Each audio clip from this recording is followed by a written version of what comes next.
got is a full OLS. Full OLS is a full ordinary square method. Then my sample is start from 1935 up to 1954, right? So 10 observation, 20 observation, 10 strokes. My cross section is 10. Because I have 10 firms, right? So the cross section referred here is referred to the firms. If I use the country data, so it's referred to the 10 country. So it's a standard, it's a 10 cross section. So where's the total observation? Because one of the advantages by using the planner is you can increase the information, right? So you want to combine the information from the time and also the firms. So normally I have 200 observation. 200 observation. So as you observe here, I have a constant, which is actually 43.33, CAP stroke coefficient, and the VAL stroke coefficient, together with the standard error and the test statistic. So same line is the user's coefficient divided by the standard error, we can obtain the test statistic. Right? And these three, including the constant, all of them actually significant at 1%. This is based on the least square approach. Then the R square 0.8, then the S statistic 429, right? So these all the information we can obtain from this result. So now, what next? So what we are concerned here is this is fully square, right? Fixed effect models, right? Fixed effect model. Why? Because what we say as a pool square, we understand that there should be if there is a fixed effect, then the pool square is no longer efficient, right, as compared to the other estimator. So we like to use the fixed effect model to perform the analysis. So how the fixed effect model and random effect model work? So I think this is a lecture 5. When you do the lecture 5, right, actually if you want to estimate the fixed effect model or random effect model, you just go to the estimate here, right? Go to the estimate here. Then when you choose the cross section, this estimation method, under this cross section, once you scroll down, if you want to estimate the fixed effect, then you choose fixed. You choose fixed. Then you click OK. Once you click OK, this is your fixed effect regression, including the average fixed effect and also the respective stroke coefficient. This allows the fixed effect to differ across the firms level. If there is a random, if you check the effect is randomly, then we need to estimate the random effect models, right? Random effect model, then you go to the cross section here, then you choose to become random. Choose the the estimation method become random, then you click OK. You click OK, then it is your random effect model. Then you will start to ask, how we know that which model is a better model, right? Which model is a better model? If let's say you have a tree approach now to estimate the similar data set. So is it the fully square method give me the better coefficient or better result, or the fixed effect give me the better result, or the random effect give me the better result? So how are we going to decide that? So in the next exercise, we're going to introduce you several diagnostic check, including the fixed effect redundant test, including the whether it's a house is a random effect better model or the fixed effect model better based on the house, and also a range of diagnostic tests. So that is something that what we like to use in this lecture 5. So once you open this lecture 6, then this is the thing we like to cover today. So same idea, the same model, and then same approach to come up to input the part inside the images, right? So here the additional one is the difference here. So as you already, once you open this lecture 6, so you can see these are the characteristics for the pool square. So what are the characteristics? Actually, we ignore the nature of the data. We ignore the nature of the data because we just put them together only, right? We only have the common intercept, common common stroke coefficient for all the 10 terms. For all the 10 terms, they are common. So actually, we ignore the natural themselves, and we assume that they have the constant variance, their resident are homoscedasticity, and also no autocorrelation. So we assume that the variance equals to sigma of 2, and also the correlation between the resident equals to 0. So no autocorrelation, no mutual scarcity, and also just have a common constant, common stroke coefficient for the VAL and also the sketch. So that is the some characteristic for this if you want to estimate using the OS. So how about the what we say the full OS? Because if you want to make the full OS to become more realistic, right? Actually, we can adjust their standard error. So that's why you can see here, we need to be, because assumption about the homoscedasticity and also assumption about the no autocorrelation actually is not that valid. When we estimate the pattern estimation, it's not that valid. And it's quite dangerous for us to just assume homoscedasticity and no autocorrelation, right? Because we have 10 terms, and these 10 terms might make your homoscedasticity assumption volatile. So to make the full OS more realistic, that's why some researchers they use this cluster robust standard error to adjust their standard error to make the least square method a little bit more realistic compared to the original version. So how we can adjust it? Actually, the coefficient remain the same. Only the t-test and the standard error will change. If we use this cluster robust standard error, so we need to go to the use here. Then when you go to the estimate, we need to change. But still you need to go back to the least square method. So you go to the option here. So beside this specification, there's an for option. Then under this option, once you scroll down, we can choose this what we say the white period cross-section cluster, or you can see covariance method, right? Let me see what approach we can use. Yeah, white period cross-section cluster. Actually, there are a lot of options here for you to adjust what we say this standard error. Then normally we will use this white period and cross-section cluster. Then actually there are some justification why some researchers they use the PCSE because if you estimate using the sure, then we can use this PCSE to adjust their various covariance approach. So I use this white period cross-section cluster. Then you click OK. Once you click OK, then you can see their difference compared to the original what we say the approach. Then you just show you the difference here.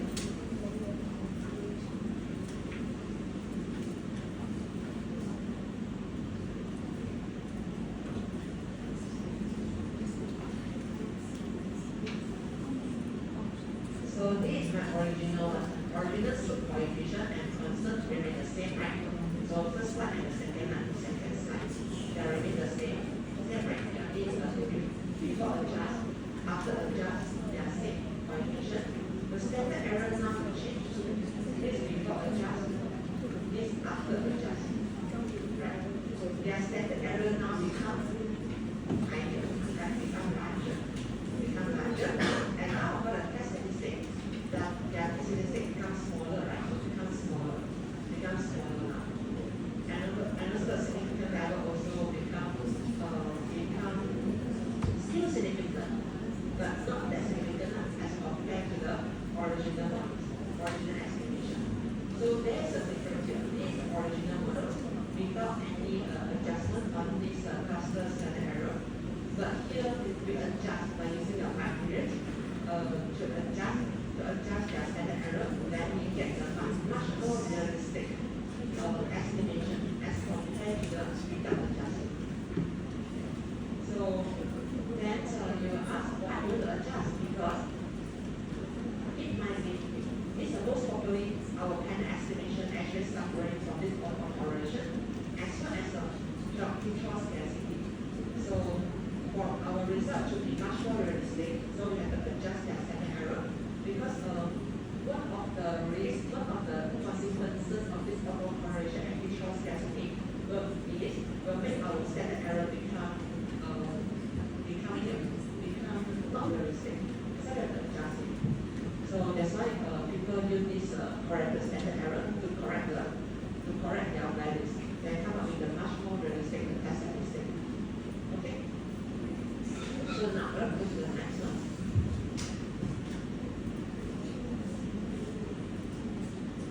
So now let's see what is the difference. What is the some characteristic for the fixed effect estimation?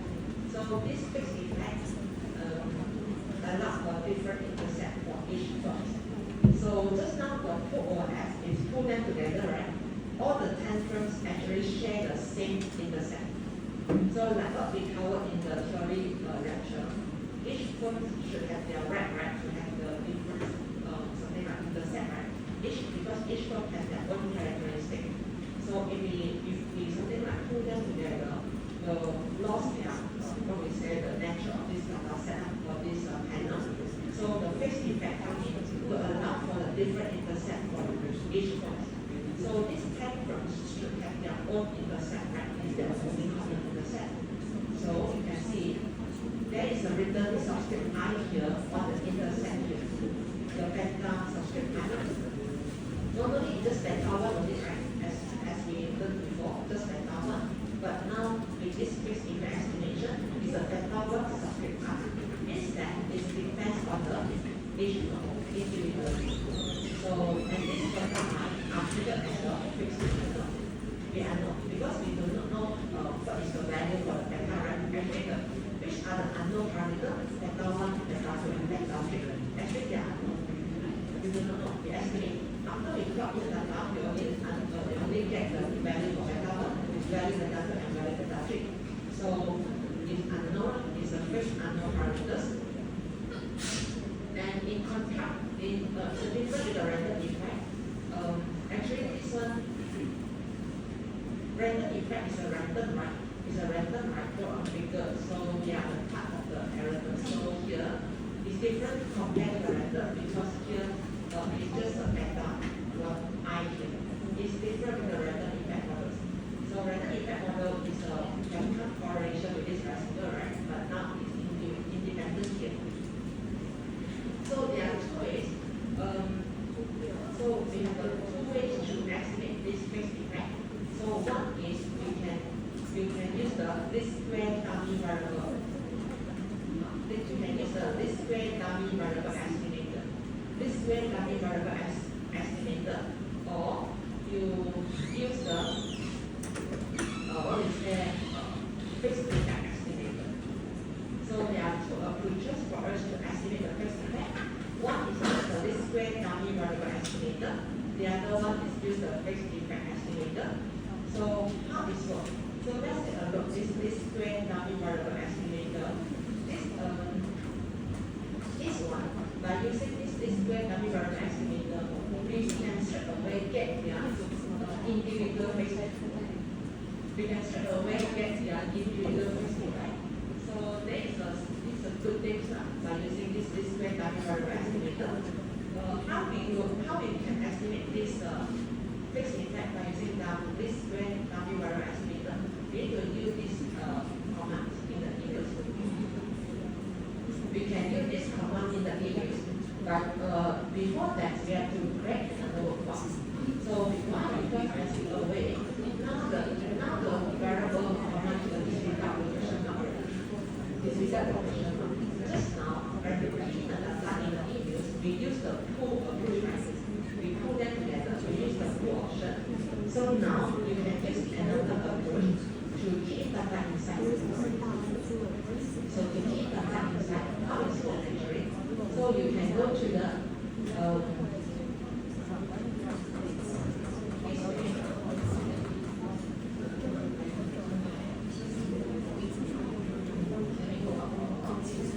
and also there is a summary function here. So once open it, so we can also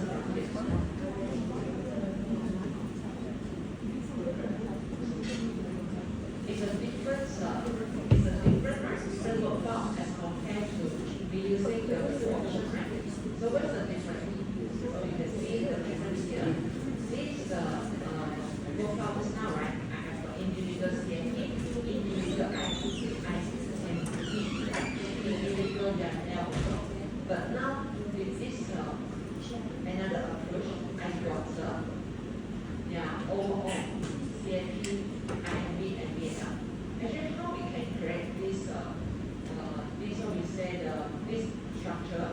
We can go to the Excel sheet here and then copy, right?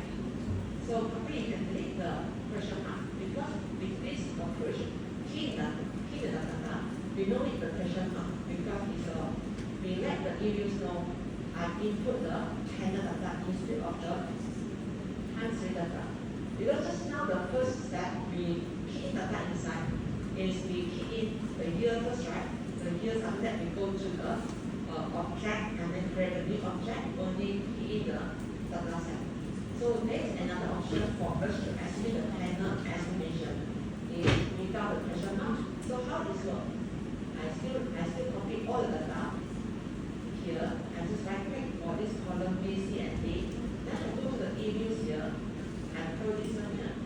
So I go to the file, new workflow. File, new workflow. Here I use workflow structure. I no longer use the data just now. I use the balance panel. The frequency still annual. Then for the start date I set 1935. Then end date is 1954, right? Start date 1935, end date 1954. Then the cross section here. The difference is a cross section. How many cross sections I have? 10. So I put 10, right? So this is another option in the e-views for us to key in input data, the panel data inside the e-views. And this is another option. So you click OK. So once you click OK, so you can see the top here is 1935 up to 1954 times 10. It's different compared to the first option we key the data inside, right? The first option here is 1935, 1954, when the observation. The second way we key the data inside is times 10, right? So here we can start to key the data inside. You can go to the quick empty group edit series. Empty group edit series. Then once you key the empty group edit series, you can see there is a difference because when I key the cross-section identifier, right? The 10 from the name and then underscore express each name, but now we know it. So we just go to the top here. First column, first row, because remember, just give us go to the maximum because I want to paste the variable name as well. Then you right click, you paste. So you paste the three series, investment, CNP, and VNL. So what happened in your workflow? Just have three series, CNP, and VNL. So how about the first option? I use the tool to name object, and then new, and then to give the variable name. So it is the workflow. Different, right? But all of them also can estimate.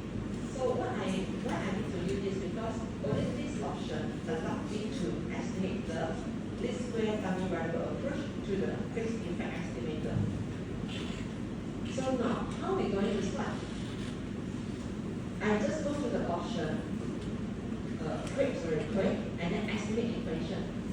I go to the estimate equation and just key in my variable. My NV is my vector variable, followed by the constant, and then CNP, and then VNL. But now we need to go to the panel option, right?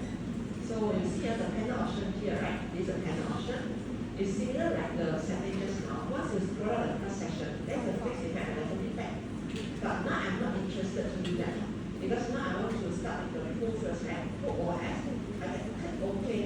So once you click OK, I will create the same. What I said, is it created the same result just now? Yes, right? So maybe make it smaller.